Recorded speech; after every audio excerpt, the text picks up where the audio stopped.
সৰ্বভাৰতীয়ভাৱে যিসকলে আপোনাক জানে এগৰাকী ফেশ্বন ডিজাইনাৰ হিচাপে জানে তো এই ফেশ্বন ডিজাইনৰ যিটো ভূত আপোনাৰ গাত কেতিয়া কেনেকৈ লম্ভিলে অসমত আমাৰ শিপিনীৰ আচলতে অভাৱ নাই কিন্তু আমাৰ বজাৰখনৰ অভাৱ বজাৰখন নাই এই বজাৰখনৰ বিষয়ে আপুনি কি ক'ব প্ৰথমবাৰৰ কাৰণে মোৰ কাপোৰ পিন্ধি ভেনকুভাৰ এটা ধুনীয়া জেগাত ষ্টেজত মোৰ কাৰণে ৱৰ্ক কৰিলে মোৰ সেইখিনি ভাবিলে এতিয়াও খুব ভাল লাগে একেবাৰে জুবিন আৰু গৰিমা দুয়োকে মই থেংকছ ক'ম মই এতিয়াও গৰিমাৰ লগত কাম কৰি আছোঁ কেলেণ্ডাৰ শ্বুটৰ কাৰণে সকলোৰে জীৱনত এটা বেয়া লগা দিন আহে তো এনেকুৱা এটা মুহূৰ্ত আছে নেকি আপোনাৰ যোনখিনি কথা মনত পৰিলে আপোনাৰ আজিৰ তাৰিখতো মানে কান্দিম নে হাঁহিম তেনেকুৱা লাগে হয় এটা কথা মই ক'ব খুজিছোঁ মোৰ দৃষ্টিভংগীৰ ফালৰ পৰা কাৰণ আজিৰ তাৰিখত ল'ৰা এজন ৰাতি 12টা বজাত ওলাই যাব পাৰে ছোৱালীজনী কিয় ওলাই যাব নোৱাৰে ছোৱালীজনী ওলাই যাব পাৰিব লাগিব এই পৰিৱেশটো আমি নিজেই সৃষ্টি কৰিব লাগিব নমস্কাৰ আৰ নিউজ ইণ্ডিয়া 24ৰ জাৰ্নি অফ লাইফ অনুষ্ঠানলৈ প্ৰিয় দৰ্শক মই শিৰোমণি দলে আপোনালোক সকলোকে স্বাগতম জনাইছোঁ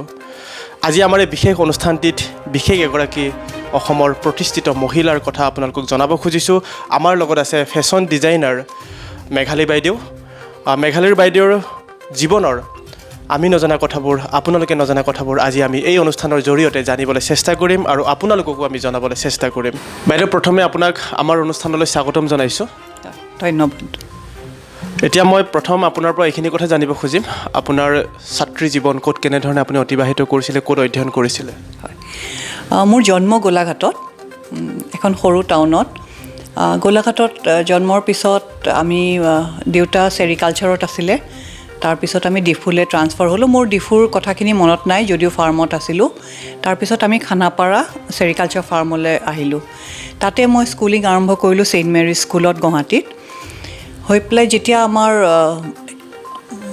কেপিটেল যেতিয়া শ্বিফ্ট কৰিলে শ্বিলঙলৈ তেতিয়া আমি শ্বিলঙলৈ শ্বিফ্ট কৰিলোঁ তাতে আমি ছেৰিকালচাৰ ফাৰ্মলৈ গ'লোঁ তাতে থাকিলোঁ তাতে আকৌ ছেইণ্ট মেৰিজ স্কুলত পঢ়িলোঁ কলেজীয়া জীৱন মোৰ তাৰ আগতে ক্লাছ 12ত বিয়া হৈ গ'ল বিয়া হোৱাৰ পিছত মই হেণ্ডিকত পঢ়িলোঁ হেণ্ডিকত পঢ়ি পেলাই তেতিয়া মোৰ 1997ত মই A1 এটা কোম্পানী জইন কৰিলোঁ এজ এ বিউটি এডভাইজাৰ আৰু এতিয়া মোৰ 23 ইয়াৰ্ছ কমপ্লিট কৰিলোঁ 27th নৱেম্বৰত কমপ্লিট কৰি মই এতিয়া বৰ্তমান প্লেটিনাম বিজনেছ অ'নাৰ সেইটো হ'ল দি হায়েষ্ট ৰেংক ইন A1 এইটো এটা খুব ভাল মানে মানুহৰ কাৰণে জীৱিকা য'ত আপোনাৰ একো নিজৰ পইচা নালাগে এইটো মানে মাছৰ তেলেৰে মাছ ভজা কথা আপুনি বস্তুখিনি অৰ্ডাৰ দিলে আপুনি পইচা কালেক্ট কৰিলে মানুহৰ পৰা আকৌ বস্তুখিনি দি দিলে আৰু প্ৰফিটটো নিজে ৰাখিলে নিশ্চয় এতিয়া ধৰক আপোনাক বৰ্তমান মানুহে যিখিনি জানে আপোনাক ধৰক সৰ্বভাৰতীয়ভাৱে যিসকলে আপোনাক জানে এগৰাকী ফেশ্বন ডিজাইনাৰ হিচাপে জানে তো এই ফেশ্বন ডিজাইনৰ যিটো ভূত আপোনাৰ গাত কেতিয়া কেনেকৈ লম্ভিলে সৰুতে যে ছেৰিকালচাৰ ফাৰ্মত ঘূৰি ফুৰিছিলোঁ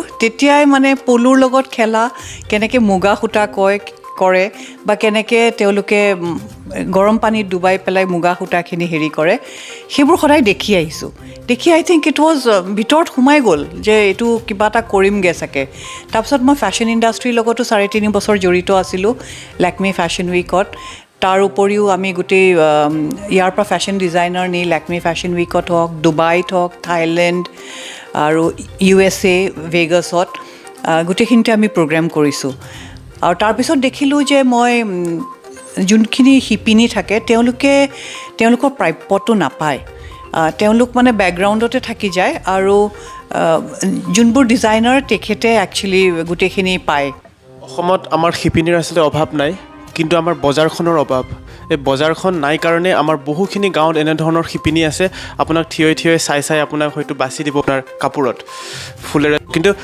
আমাৰ বজাৰখন নাই এই বজাৰখনৰ বিষয়ে আপুনি কি ক'ব মই কিন্তু আপোনাৰ ওপৰত সন্মত নহয় একচুৱেলি এইটো কথাত এতিয়া বজাৰখন আছে মই দেখিছোঁ সৰু ছোৱালীয়েও আজিকালি মেখেলা চাদৰ পিন্ধে আপুনি বিহুতে হওক বিয়াতে হওক সৰস্বতী পূজাতে হওক চবেই মেখেলা চাদৰ পিন্ধে সেইকাৰণে মাৰ্কেটখন আছে খালি এই পেণ্ডেমিকৰ সময়ত অকণমান আমাৰ 6-7 মাহ অসুবিধা হ'ল মইতো এতিয়া ভাবোঁ যে অকণমান বোৱনী পোৱাহে অকণমান অসুবিধা হৈছে এতিয়া যোনটো নেক্সট জেনেৰেশ্যন হয় তেওঁলোকে মানে বোৱনী কামখিনি নকৰি তেওঁলোকে কি কৰিছে অকণ বাহিৰত পঢ়িব গৈছে পঢ়ি পেলাই বেলেগ কাম কৰিছে কিন্তু বোৱনী সেইটো এৰি দিব নালাগে এইটো আমাৰ খুব ডাঙৰ শিল্প এটা অসমৰ এতিয়া মানে আমাৰ বজাৰ আছে কিন্তু আমাৰ বস্তু নাই, তেনেকুৱা হৈছে নেকি? অকণমান হৈছে, কিন্তু আমি যিহেতু আমাৰ নিজৰ ফেক্টৰী আছে, নিজে আমি তেওঁলোকক বোৱনীক নিজে ৰাখোঁ, সেইকাৰণে আমাৰ কাৰো লগত একো হেৰি কৰিবলৈ নাই যে মই কাৰোবাক আউটচ'ৰ্চ কৰিছোঁ, সেইকাৰণে ভয় কৰিবলৈ একো নাই, যিহেতু আমাৰ নিজৰ শিপিনী।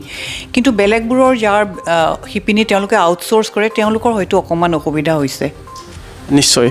আৰু এটা খবৰ পাইছোঁ আমি বা বিভিন্ন ধৰণৰ প্ৰচাৰ মাধ্যমত আমি দেখিছোঁ আপুনি কেইবাটাও এৱাৰ্ড পাবলৈ সক্ষম হৈছে, এইখিনিৰ বিষয়ে অলপ জনাওক। এৱাৰ্ড এইটো বছৰে মই বহুতকেইটা এৱাৰ্ড পালোঁ। প্ৰথমতে আৰম্ভ কৰিলোঁ বিজু ফুকন এৱাৰ্ড, যোনটো ৰয়েল সেই গ্ৰুপে কৰিছিলে, তেওঁলোকে ৰয়েল এফেয়াৰ বুলি কয়, তেওঁলোকে কৰিছিলে, সেইটো পালোঁ। তাৰপিছত মই পালোঁ প্ৰাগ প্ৰেৰণা এৱাৰ্ড, তাৰপিছত মই পালোঁ সূৰ্য বঁটা বুলি। চেষ্টা কৰি আছোঁ যে নতুন চামনিখিনি শিকাওঁ যে আপোনালোকে মেখেলা চাদৰ পিন্ধক, আমাৰ যোনটো শিল্প মানে আমাৰ নিজৰ যোনটো উইভ, সেইটো এৰি দিব নালাগে, চবেই পিন্ধিব লাগে। বজাৰতো যথেষ্টখিনি ডিমাণ্ড আছে। হয়, বহুত ডিমাণ্ড আছে, মই দেখিছোঁ। আপুনি যদি অকণ ভালকৈ কৰে, আপোনাৰ মৰণ নাই। সদায় অকণমান বেলেগ হ'ব লাগে, এনেকুৱা নহয় যে আপুনি গুণাৰে সদায় কৰি থাকক। আমি সূতাৰ কৰোঁ, এৰীৰ কৰোঁ, মুগাৰ কৰোঁ, টচৰৰ কৰোঁ, তাৰ উপৰি ঘিচাৰ কৰোঁ। আমি বেলেগ বেলেগ ধৰণৰ সদায় নতুন ট্ৰায়েল হৈ থাকে। আমাৰ যিহেতু নামটো হেণ্ডলুম হিউজ মানে হ'ল বেলেগ বেলেগ ৰং, লাইক মানে যেনেকৈ আপোনাৰ ৰেইনব'ত আমাৰ 7 বৰণীয়া আছে, ৰামধেনু আমি যোনটো কওঁ। তো আমি সদায় আপুনি দেখিব, আপুনি যদি আমাৰ ইয়াতে এতিয়া 300-400 কাপোৰ আছে, এটাৰ লগত এটা কাপোৰৰ মিল নাই। কাৰণ মই সদায় ভাবোঁ যে ডেইলি নতুন আৱিষ্কাৰ কৰি থাকিব লাগে। মানুহে একেটা পিন্ধি ভাল নাপায় বা একেযোৰ পিন্ধি ভাল নাপায়, সদায় কাষ্টমাইজ কৰিব লাগে। আৰু আপোনাক ক্লায়েণ্টে কি বিচাৰে সেইটো চাইহে আপোনাক বস্তুখিনি দিব লাগে। এই ক্ষেত্ৰখনত অসমত বিশেষভাৱে আপোনাক এগৰাকী সফল নাৰী ক'ব পাৰি। এতিয়া কথাটো হ'ল, এই ক্ষেত্ৰখনলৈ যদি কোনো নতুন লোকে যদি আহিব খোজে, কেনেধৰণে অহাটো উচিত? কাৰণ আমি কমাৰ্চিয়েলি যদি দৃষ্টিভংগীৰে যদি বস্তুখিনি চাওঁ, তেতিয়াহে আমাৰ সমাজখন আমি ধুনীয়াকৈ পৰিচালিত বা আমি আগুৱাই নিব পাৰিম। গতিকে আমাৰ এই কালচাৰ, যোনটো আমাৰ পিন্ধন উৰণ, এইখিনিক লৈ আমি ব্যৱসায় ভিত্তিত কেনেধৰণে আগবাঢ়ি যোৱাটো উচিত বুলি ভাবে আপুনি? মই ভাবোঁ এইটোত চবৰ কাৰণে জেগা আছে, আৰু আপুনি কি কৰিব বিচাৰিছে তাৰ ওপৰত কথা। আপুনি যদি ভালকৈ কৰিব বিচাৰিছে, নিজৰ ডিজাইন, নিজৰ প্ৰতিভা দি পেলাই আপুনি বেলেগ হ'ব লাগিব। আপুনি অনবৰ যদি গুণাৰ কাপোৰ বনাই থাকে, তেতিয়াহ'লে গুণাৰ কাপোৰ চবতে পায়। আপুনি বেলেগকৈ কি কম্বিনেশ্যন দিব পাৰে বা কি ধৰণৰ য়াৰ্ণ ইউজ কৰিব পাৰে, মানুহৰ কোনটো অকণমান সস্তা হয় অথচ ইউনিক হয়, সেইখিনি যদি আপুনি মনত ৰাখি পেলাই আগবাঢ়ে, I think there is no' looking back. কাৰণ আমাৰ কাষ্টমাৰে সদায় নতুনত্ব বিচাৰে। আপুনি এগৰাকী অসমৰ সফল নাৰী। এতিয়া আমাৰ নাৰীসকলক এই অনুষ্ঠানৰ জৰিয়তে, যিহেতুকে আমাৰ অনুষ্ঠানৰ নাম হৈছে জাৰ্ণি অফ লাইফ, আপোনাৰ জীৱন যাত্ৰা, আৰু বৰ্তমান আমাৰ যিসকল উদীয়মান নাৰী আছে বা আমাৰ যুৱতী আছে, এইসকলক আপুনি কি ক'ব? মই এটাই কথা কওঁ যে don't put your eggs in the same basket. বিভিন্ন কাম কৰক। মই যিহেতু এভন কৰি আছোঁ, এভন আজি মই যিহেতু ক'লোঁ 23 years হৈ গ'ল, খুব ভাল কৰি আছোঁ। মোৰ লগত এতিয়া 15,000তকৈ অধিক মহিলাই কাম কৰি আছে। ইয়াতে একো পইচা নালাগে। সকলোখিনি অসমৰে?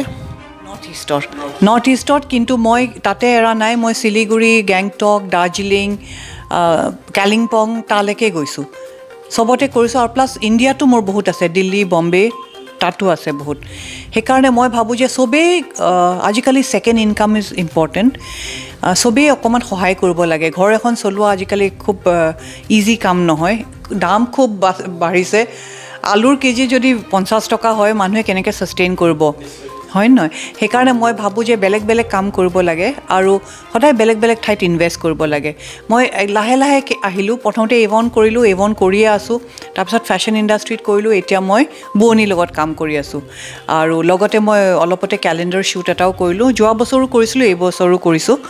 আমি ফাৰ্ষ্ট উইক অফ জানুৱাৰী ভাবিছোঁ যে কেলেণ্ডাৰখন কৰিম বুলি, পাব্লিছ কৰিম বুলি। আৰু খুব ধুনীয়াকৈ কৰিছোঁ কেলেণ্ডাৰখন, আমাৰ নিজৰ সাজপাৰ দি পেলাই, আৰু ভাবিছোঁ যে মানুহে চবেই ভাল পাব। এতিয়া আৰু এটা ডাঙৰ কথাটো মই এইকাৰণে ডাঙৰ বুলি কৈছোঁ, আজিৰ তাৰিখত সকলোৱে কম কষ্টত বেছি ইনকাম কৰিব খোজে। সকলোৱে ধৰক আপোনাৰ ইজি মানি বিচাৰে, তো এইসকলক আপুনি কি ক'ব? There is no' shortcut to success. আপুনি কাম কৰিবই লাগিব। আপুনি যিমান সময় দিব, সিমান পইচা পাব। সফলতাৰ কাৰণে কিবা টিপছ থাকে নেকি? বহুত থাকে টিপছ। আপুনি চিনচিয়াৰলি কৰক কাম, ন'বডি কেন ষ্টপ ইউ। ভালকৈ কৰক, চিনচিয়াৰলি কৰক আৰু কাকো কপি নকৰিব।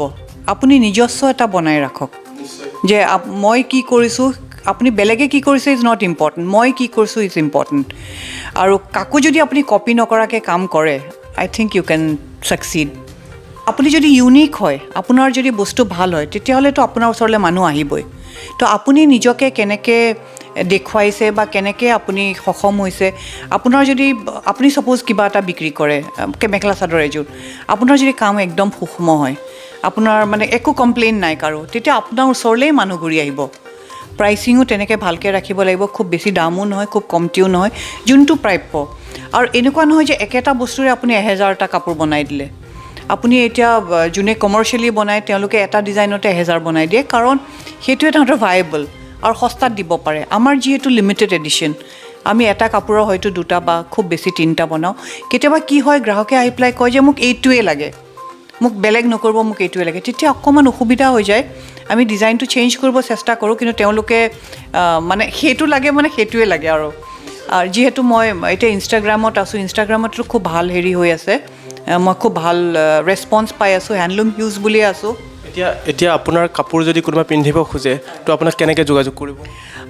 আমাৰ বুটিকখন আছে handloom hues, house number 39, opposite Rodali apartment, Mother Teresa road. আৰু মোৰ ফোন নম্বৰটো কৈ দিওঁ, মানুহৰ ইজি হ'ব, 7005211399। তো আপোনাৰ ফোন যোগে যোগাযোগ কৰিব পাৰিব। এনে গুগলত আপোনাৰ এইখিনি ঠিকনা পাব নেকি? গুগলতো পাব, আপুনি গুগলত হেণ্ডলুম হিউজ কৰিলে পাব, টুইটাৰত পাব হেণ্ডলুম হিউজ বুলি কৰিলে, লিংকডিনত পাব, আপুনি য'তে চাই। আৰু আপুনি যদি ফেচবুকত চাই মেঘালী দাস বুলি কৰিলে মোক পাব, মই তাতে মোৰ নিজৰ পেজতে মই হেৰি কৰোঁ। এতিয়া যদি ধৰক আপোনাৰ গুৱাহাটীৰ মানুহ হ'লেতো ধৰক ইয়ালৈকে আহিব, এতিয়া দূৰৰ মানুহ কেনেধৰণে পাব? মই অনলাইনো কৰোঁ, মোক মানুহে যেতিয়া যোগাযোগ কৰে মই তেওঁলোকলৈ ফটো পঠাই দিওঁ। প্লাছ আমি ইণ্ডিয়াত য'লৈকে হেৰি কৰোঁ, এতিয়া আমি কোৰিয়াৰ একো নলওঁ, কোৰিয়াৰ is free all over India. কিন্তু যোনবোৰ বাহিৰলৈ পঠিয়াওঁ সেইটোৰ কিন্তু এটা চাৰ্জ লাগে, কাৰণ এইটো অকণমান চাৰ্জটো বেছি। আৰু মই পঠিয়াই আছোঁ মোৰ বন্ধু বাৰ্গৱে খুব। এতিয়া ধৰক অসমৰ যিকোনো এটা এঠাইৰ পৰা আপোনাৰ কাপোৰ যদি ভাল লাগে তো এওঁলোকে কিনিব পাৰে, কিন্তু কুৰিয়াৰ ছাৰ্ভিচটো আপোনালোকে দিব, তাতে দামটো প্লাছ হৈ থাকিব নেকি? প্লাছ বুলি নহয়, সেইটো এটা আমাৰ গ্ৰেটিটিউডৰ নিচিনা আমি ভাবোঁ। আৰু এটা কথা মই ইয়াতে কওঁ, হয়, সেইটো এটা, কাৰণ আকৌ কোৰিয়াৰত 300 দিবলৈ হয়তো বেয়া পাব পাৰে। আৰু এটা কওঁ, আমাৰ টেইলৰিং ছেকশ্যন এটাও আছে, খুব ভাল টেইলৰিং কৰোঁ। আৰু ইয়াতে যদি ব্লাউজটো বনায়, আমি চবকে এটা মাস্ক এখন দিয়া হৈছোঁ মেচিং, কাৰণ চবেই আজিকালি ধুনীয়া হৈ ভাল পায়, মাস্কটো পিন্ধিবই লাগিব, কেতিয়ালৈকে পিন্ধিব লাগিব নাজানো। এতিয়া মাস্কৰ কথা ওলাওঁতে আজিৰ পৰা যদি এবছৰ আগলৈকে চাওঁ, মাস্ক আমি পিন্ধা নাছিলোঁ, বিশেষকৈ আমাৰ অসমত বা ভাৰতবৰ্ষত। এতিয়া কিন্তু এনেকুৱা হৈছে, কাপোৰযোৰৰ লগত ৰংখিনি মিলাই মাস্ক পিন্ধা হৈছে মানুহ। এতিয়া মাস্কৰ ডিমাণ্ড কেনেকুৱা আপোনাৰ? খুব ভাল, মাস্কৰ ডিমাণ্ড খুব ভাল। আৰু আমিও নিজেও মই চবকে হেৰি কৰোঁ যে আপোনালোকে ব্লাউজটো যদি ইয়াতে বনায়, আমি মাস্ক এটা বনাই দিম, আৰু পাটৰ হ'ব, একেলগে মেচিং হ'ব, বিয়ালৈ গ'লেও আপোনাৰ বেয়া নালাগে পিন্ধি পেলাই। ডিমাণ্ড। আৰু মই এনেও বনাওঁ, এৰী মাস্কো বনাই আছোঁ, কপাহীও বনাই আছোঁ, হেণ্ডলুমৰ, খুব ভাল। ইয়াতে আমি দেখাব পাৰিম মাস্ক? হয়, দেখাব পাৰিম।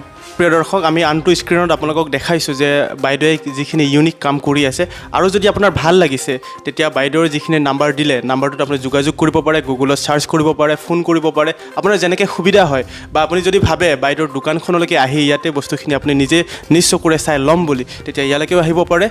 ঠিকনাটোতো বাইদেৱে কৈছেই আপোনালোকক। মাস্ক পিন্ধিবৰ কাৰণে এটা সময়ত পুলিচে পিটি পিন্ধাবলগীয়া হৈছিল, এতিয়া মাস্ক সকলোৱে কাপোৰযোৰৰ লগত ৰংখিনি মিলাই পিন্ধিছে। এতিয়া স্পেচিয়েলি মাস্কৰ কাৰণে আপোনাৰ কোনোবা অৰ্ডাৰ আহিছে নেকি তেনেকুৱা? বহুত আহিছে মাস্ক, আমি পৰা নাই দিবলৈ। মোৰ ফ্ৰেণ্ড এগৰাকী আছিলে আমেৰিকাৰ পৰা, তেখেতে খুজিছিলে অলপ বেছিকৈ, মই ইমানখিনি দিব নোৱাৰিলোঁ। পিছে কলিকতাৰ পৰা মুগা মাস্কৰ আহিছিলে, মই এইখিনি দিলোঁ। তেখেত মিষ্টাৰ ৰয় বুলি, তেখেতক পঠিয়াইছোঁ মই মাস্ক। আৰু তাৰ উপৰিও মই যোনে যেনেকৈ বিচাৰিছে, মানে লকডাউন হৈছে যদিও আপোনাৰ ব্যৱসায় কিন্তু লকডাউন হোৱা নাই? নাই, 5 মাহমান হ'ল লকডাউন, কিন্তু তাৰপিছত আৰু আমি ৰোৱা নাই, আৰু বঢ়িয়াকৈ আগবাঢ়ি গৈছোঁ। আৰু যোনে যেনেকৈ বিচাৰিছে আমি তেনেকৈ বস্তু দি আছোঁ। আচলতে জীৱনৰ এইটোৱে আচল কথা। আমি সৰুৰ পৰাই আমি অসমীয়াত এটা কথা শুনি আহিছোঁ যে অভাৱে হৈছে আপোনাৰ আৱিষ্কাৰৰ মূল, আৰু আনফালে যদি চাওঁ আমি, অভাৱে হৈছে স্বভাৱ নষ্ট কৰে।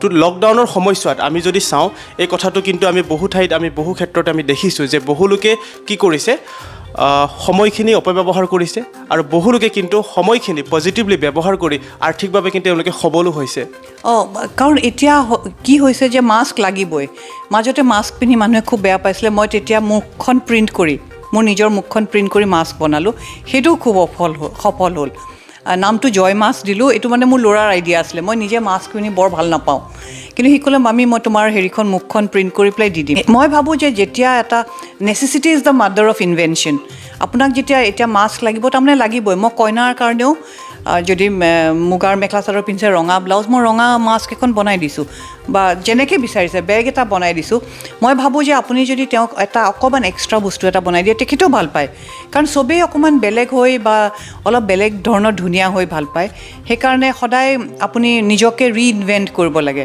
যে মই আৰু ভাল কি কৰিব পাৰোঁ ইয়াতকৈ মই আৰু ভাল কি কৰিব পাৰোঁ চ' তেনেকৈ আগবাঢ়ি গ'লে আই থিংক কাৰো মৰণ নাই আৰু চবেই বহুতে ভাল কাম কৰি আছে মই ভাবোঁ যে সফল হোৱাৰ এটাই হেৰি যে পাৰ্চিষ্টেণ্ট আপুনি কামটো খুব মনোযোগেৰে কৰক আপুনি যদি কৰে তেতিয়াহ'লে নবডি কেন ষ্টপ ইউ নিশ্চয় আৰু এটা কথা যিসকল মানুহ ছাকচেছ হয় সকলোৰে এগৰাকী বিশেষ ব্যক্তি থাকে বুলি সকলোৱে কয় আপোনাৰ ছাকচেছৰ ক্ষেত্ৰত তেনেধৰণৰ কোনো ব্যক্তি আছে নেকি যাৰ নাম আপুনি ৰাজহুৱাভাৱে ক'ব খুজিব নেকি মই ক'ব খোজোঁ মই আৰু মোৰ হাজবেণ্ডৰ কথা ক'ব পাৰোঁ তেখেতৰ নাম স্বপন দাস তেখেতে মোক খুব উৎসাহ দিয়ে মই যেতিয়া 1997ত আৰম্ভ কৰিছিলোঁ এইবন গোটেই অসম ফুৰিছোঁ মোৰ তেতিয়া ল'ৰাটো একদম সৰু আছিলে কেঁচুৱা আছিলে তেওঁ বহুত চালে সেইকাৰণে তেখেতে মোক বহুত ছাপৰ্ট কৰিলে আৰু এটা মোৰ যোন ইয়াতে পাৰ্টনাৰ আছে হেণ্ডলুম হিউজৰ তেখেতৰ নাম হীৰক গগৈ তেখেতেও খুব সহায় কৰি দিয়ে ডিজাইনিঙত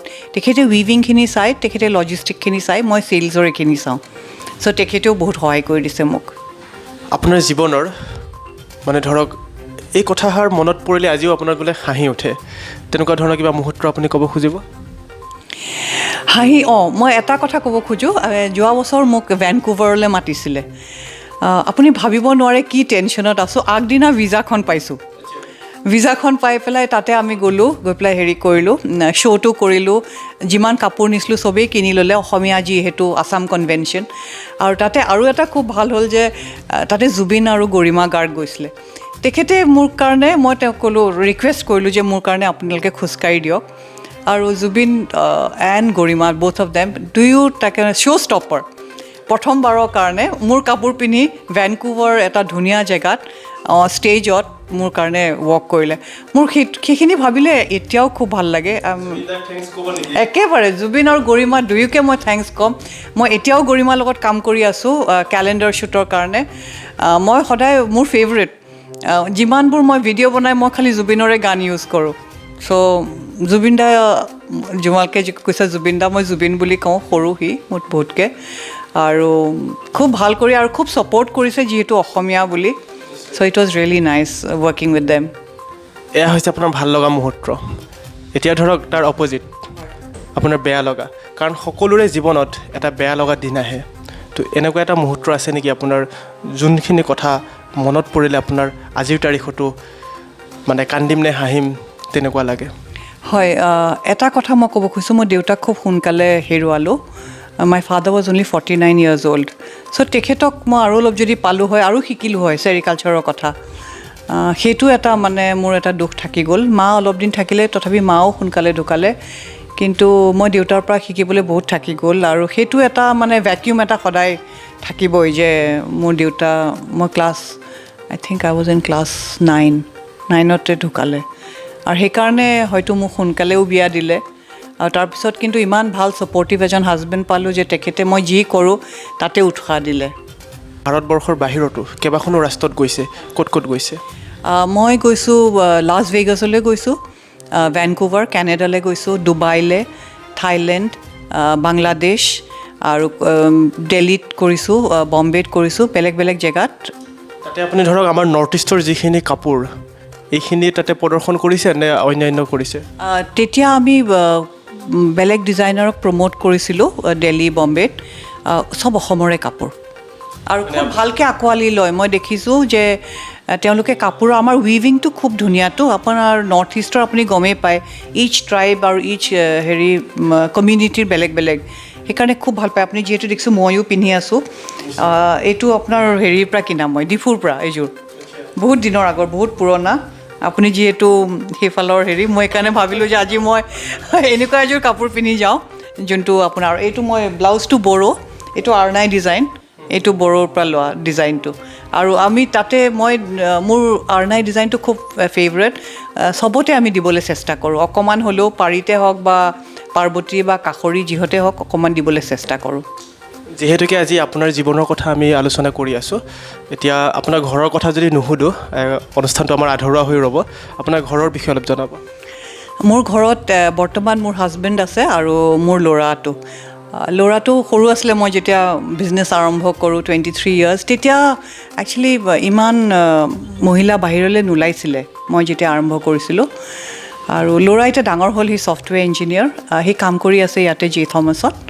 আৰু হাজবেণ্ডো কাম কৰি আছে তেখেতে ইনলেণ্ড ৱাটাৰ ট্ৰান্সপৰ্টৰ কাৰণে জাহাজ বনায় আৰু মইতো আপুনি দেখিছেই এইখিনি কাম কৰি আছে প্লাছ মই ফিকি লেডিজ অৰ্গেনাইজেশ্যন তেওঁলোকৰ লগতো জড়িত আছোঁ বৰ্তমান আমাৰ অসমৰ পৰিৱেশ ইমানখিনি ভাল নহয় বুলি আপুনিও জানে আমিও জানো আমি সকলোৱে দেখি আছোঁ এই পৰিৱেশক লৈ আমাৰ এই অনুষ্ঠানৰ জৰিয়তে শেষত আপুনি কি ক'ব মই এটাই কথা কওঁ যে যদিও আপুনি পৰিৱেশটো গম পোৱা নাই যে কি হৈ আছে বাহিৰত মই চবকে কওঁ হাতখন ধুব মই এতিয়াও ইয়াতে কোনোবা আহিলে মই লগে লগে চেনিটাইজ কৰিবলৈ বাহিৰত বাল্টিং চাবোন থৈয়ে দিছোঁ চবকে চেনিটাইজ কৰিবলৈ কওঁ আৰু মাস্কখন পিন্ধিবই লাগে কিয় পিন্ধিব লাগে কাৰণ আপুনি নাজানে যে আপোনাৰে আছে নে তেওঁৰে আছে সেইকাৰণে আপুনি যদি মাস্কখন পিন্ধি থাকে আপুনিও ছেফ তেওঁলোকো ছেফ সেইকাৰণে মই সদায় চবকে কওঁ যে বি ছেফ এণ্ড ভালকৈ নিজকে চাওক আপুনিহে পাৰিব কোনো নোৱাৰে আপুনি যদি নিজৰ হাতখন আপুনিয়ে ধুব লাগিব মাস্কটো আপুনিয়ে পিন্ধিব লাগিব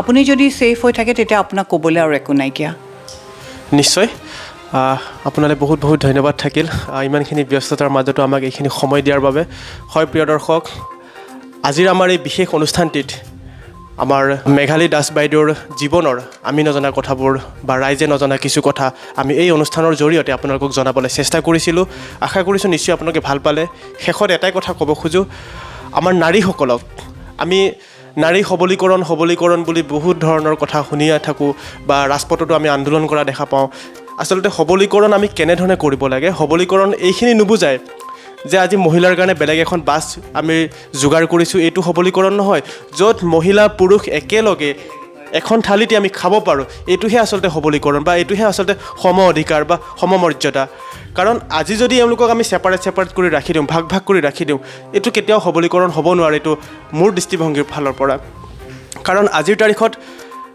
এগৰাকী ছোৱালীয়ে যদি ৰাতি 12টা বজাত ওলাই যাব নোৱাৰে ল'ৰা এজনে যদি ওলাই যাব পাৰে এইটো কোনো ধৰণৰ সবলীকৰণ হ'ব নোৱাৰে আজি যদি ল'ৰা এজন ৰাতি 12টা বজাত ওলাই যাব পাৰে ছোৱালীজনী কিয় ওলাই যাব নোৱাৰে ছোৱালীজনী ওলাই যাব পাৰিব লাগিব এই পৰিৱেশটো আমি নিজেই সৃষ্টি কৰিব লাগিব গতিকে মানুহ নহয় জানো জীৱশ্ৰেষ্ঠৰ মানৱ বুলি কোৱা হয় গতিকে আমি যদি ইচ্ছা কৰোঁ আমি সকলোখিনি কৰিব পাৰোঁ আজি যদি আমি গাড়ীখন যদি আকাশত উৰুৱাব পাৰিছোঁ গতিকে আমি এইখিনিও কৰিব পাৰিম গতিকে সবলীকৰণ আচলতে য'ত নেকি পুৰুষ মহিলা আমি সকলোৱে এঠাইতে একেলগে থাকিব পাৰোঁ একেলগে আমি গোটেইখিনি কাম কৰিব পাৰোঁ এইটোৱে আচলতে সবলীকৰণ বা এইটোহে আমি কৰা উচিত বুলি আমি অনুভৱ কৰোঁ আজি ভাগ কৰাটো আচলতে মহিলাৰ কাৰণে আমি ৰিজাৰ্ভেশ্যন পুৰুষৰ কাৰণে আমি ৰিজাৰ্ভেশ্যন এইখিনি কথা আচলতে মোৰ মতে সবলীকৰণৰ সলিউশ্যন এইটো আমাৰ হ'ব নোৱাৰে গতিকে শেষত এটা শব্দত আৰু কিবা ক'ব আপুনি চবকে কৰোঁ ভালকৈ থাকিব এই বছৰ আপোনালোকৰ যদি একো হোৱা নাই কিন্তু নিজে হয় ধৈৰ্য ধৰিব লাগিব আৰু বি ছেফ এতিয়া ছেফ হৈ থকাটোৱে কথা ভেকচিন আহি আছে আৰু মই চবকে বেষ্ট উইচেছ জনালোঁ 2021ৰ কাৰণে ভালে থাকিব মংগল আচ্ছা 2021ৰ নতুন বছৰ আপোনাৰ কিবা স্পেচিয়েল বিশেষ কিবা প্ৰজেক্ট আছে নেকি ক'ব নেকি আমাৰ দৰ্শকক আমি মুগা কৰি আছোঁ আমি এটা চাম কৰিলোঁ মুগা শেষ হ'ল আমি 2021ত মুগাত খুব জোৰ দিম। নতুন বছৰ যদি কোনো লোকে যদি ভাবি আছে যে মই ধুনীয়া এটা নতুন ডিজাইনৰ কাপোৰ এৰি আমাৰ নতুন বছৰটো আদৰিম বুলি, কি ক'ব আপুনি? আপোনালোকে যদি নিজেও আহে যে মোক এইটো বনাই দিব লাগে, যে এইটো মোৰ আছিলে অলপতে এগৰাকী মানুহৰ তেখেতৰ 25 বছৰৰ এনিভাৰ্চাৰী, তেখেতে বিয়াত যোনযোৰ পিন্ধিছিলে সেইযোৰ লৈ আহিলে, কাপোৰযোৰ উৱলি গৈছে, ক'লে যে মেঘালী বাইদেউ এইযোৰ বনাই দিব পাৰিব নেকি? মই কৈছোঁ নিশ্চয় পাৰিম, আৰু বনাই দিলোঁ, আৰু 25 বছৰৰ এনিভাৰ্চাৰী তেখেতে পিন্ধিলে। চ' আপোনালোকৰ যদি তেনেকুৱা কিবা আছে ৰিভাইভ কৰিব খুজিছে, বিকজ মই সদায় কওঁ যে আমাৰতো শ্ল' ফেশ্বন, লাহে লাহে হাতেৰে বওঁ, শ্ল' ফেশ্বন, ছাষ্টেইনেবল ফেশ্বন। আমাৰ অসমীয়া যোনখিনি হেৰি আপোনাৰ মটিভ বা বুটা কয়, সেইখিনি কেতিয়াও মানে গুচি নাযায়, সেইটোৱে আমি আনি থাকোঁ। সেইকাৰণে আপোনাৰ যদি কিবা আছে বুটা এটা বা কিবা এটা ডিজাইন আছে যোনটো আপুনি আকৌ ৰিভাইভ কৰিব খুজিছে, আমাৰ ওচৰলৈ আহিব, আমি পূৰা আপোনাক সময় দিম, আৰু যেনেকৈ লাগে আপোনাৰ মেখেলা চাদৰযোৰ বনাই দিম। নিশ্চয় ভাল কথা। যদি আপুনি ভাবি আছে যে নতুন বছৰ এইবাৰ অকণমান বেলেগ ধৰণেৰে আদৰিম বুলি, গতিকে দেৰি নকৰি আজিয়ে আপুনি মেঘালী বাইদেউৰ লগত যোগাযোগ কৰক। শেষত এটাই কথা ক'ব খুজিছোঁ, আমাৰ অনুষ্ঠানটি লাইক শ্বেয়াৰ কৰিবলৈ নাপাহৰিব। ধন্যবাদ। দিচাং ৰিজৰ্ট নামটোতো চাগে নিশ্চয় শুনিছে। উত্তৰ পূৰ্বাঞ্চলকে ধৰি সমগ্ৰ ভাৰতবৰ্ষত এক সুকীয়া নাম দখল কৰিবলৈ সক্ষম হৈছে নিজস্ব উপস্থাপনেৰে। জন্মদিন, বিবাহ, আপোনাৰ সংস্থাৰ সভা, অসমকে ধৰি উত্তৰ পূৰ্বাঞ্চলৰ বিভিন্ন জাতি জনজাতিৰ সুস্বাদ্য খাদ্য, লগতে বিভিন্ন ধৰণৰ অত্যাধুনিক ক্ৰীড়া, আটকধুনীয়া নৈশযাপন কক্ষ, সৌন্দৰ্য আৰু শৰীৰ চৰ্চা, সকলোবোৰ অত্যাধুনিক সা সুবিধা আপুনি এখন ৰেষ্টুৰেণ্ট বা এঠাইতে আপুনি বিচাৰি আছে নেকি? যদি বিচাৰি আছে, দেৰি নকৰি আজিয়ে যোগাযোগ কৰক দিচাং ৰিজৰ্টত। দিচাং ৰিজৰ্টে সমগ্ৰ ভাৰতবৰ্ষত এক সুকীয়া নাম দখল কৰি সোণাপুৰবাসীৰ বাবে গৌৰৱ কঢ়িয়াই আনিবলৈ সক্ষম হৈছে। আপোনালোক সকলোকে দিচাং ৰিজৰ্টলৈ স্বাগতম জনাইছোঁ। ধন্যবাদ।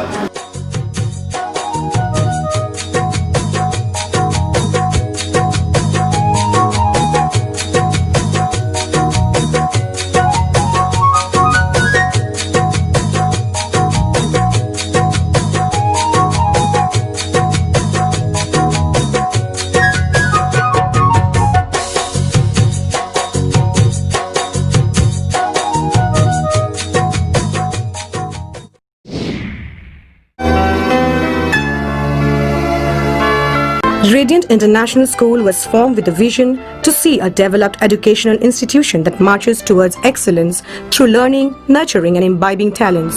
It aims at motivating a generational change and inspiring pride in every student by engaging them in shaping the future of India.